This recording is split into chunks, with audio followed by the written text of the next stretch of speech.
جو شخص مجھ پر زیادہ درود بھیجتا ہے اللہ تعالیٰ اس کے غم اور پریشانیاں دور کر دیتا ہے۔ اسی طرح جو شخص مجھ پر ایک مرتبہ درود بھیجتا ہے اللہ اس پر 10 رحمتیں نازل فرماتا ہے، اس کے 10 گناہ معاف کر دیے جاتے ہیں اور اس کے درجات جو ہیں وہ 10 درجات بلند کر دیے جاتے ہیں۔ ایک عظیم واقعہ ہے، ایک ایسے صحابی کا واقعہ جس صحابی کی تلاوت کو رب العالمین بھی پسند کرتے تھے۔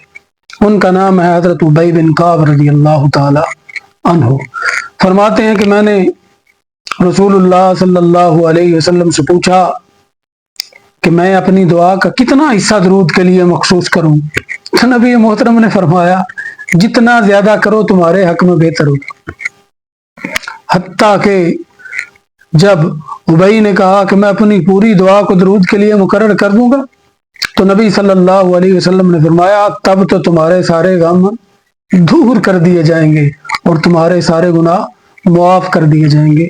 حضرت عبداللہ بن مسعود رضی اللہ تعالیٰ عنہ سے روایت ہے کہ رسول اللہ صلی اللہ علیہ وسلم نے فرمایا قیامت کے دن وہ شخص میرے قریب ترین ہوگا جو مجھ پر سب سے زیادہ درود بھیجنے والا ہے۔